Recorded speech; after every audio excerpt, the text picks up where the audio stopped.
নির্বাচনের আগে ভোটারদের মনোভাব ও রাজনৈতিক আগ্রহ নিয়ে গুরুত্বপূর্ণ ইঙ্গিত দিয়েছে communication and research foundation CRF পরিচালিত এক সাম্প্রতিক জরিপ। জরিপে দেখা গেছে আসন্ন জাতীয় নির্বাচনে দেশের ৯০% বেশি ভোটার তাদের ভোটাধিকার প্রয়োগ করতে আগ্রহী, যা সম্ভাব্য উচ্চ অংশগ্রহণের ইঙ্গিত দেয়। তবে একই সঙ্গে রাজনৈতিক পছন্দ ও ইস্যুভিত্তিক অগ্রাধিকারে বড় ধরনের পরিবর্তনের আভাসও পাওয়া গেছে।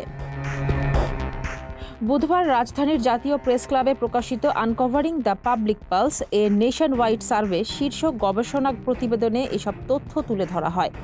সিআরএফ ও Bangladesh election and public opinion studies BPOS যৌথভাবে ২০২৫ সালের ২০ নভেম্বর থেকে ৩১ ডিসেম্বর পর্যন্ত ২ ধাপে জরিপটি পরিচালনা করেন।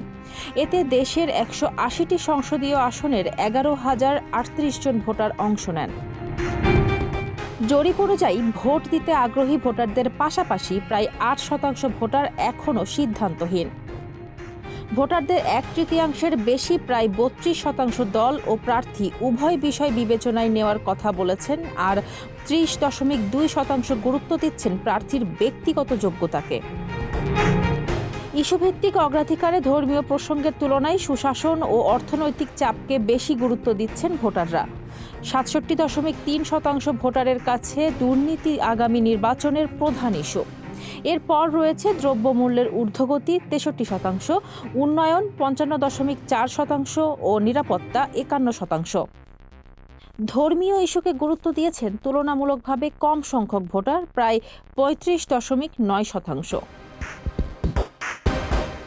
রাজনৈতিক পছন্দের বিশ্লেষণে দেখা যায়, আগে আওয়ামী লীগকে ভোট দেওয়া ভোটারদের ৪৮% এখন বিএনপিকে পছন্দ করছেন, ২৯% জামায়াত, ৬.৫% এনসিপি এবং ১৩% অন্যান্য দলকে পছন্দ করছেন। ২.৪% ভোটার এখনও কোনো সিদ্ধান্ত নিতে পারেননি। অন্যদিকে নতুন তরুণ ভোটারদের পছন্দের তালিকায় সবার ওপরে রয়েছে জামায়াতে ইসলামী, প্রায় ৩৭.৪%।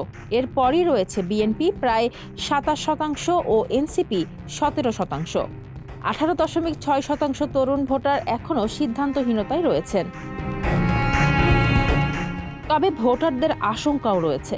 জরিপে অংশ নেওয়া অনেকেই ভোট কেন্দ্রে ভয়ভীতি প্রদর্শন, জালিয়াতি ও ব্যালট দখলের সম্ভাবনার কথা উল্লেখ করেছেন, যা নির্বাচন নিয়ে নিরাপত্তা ও বিশ্বাসযোগ্যতা নিয়ে উদ্বেগের বিষয় হিসেবে উঠে আসে।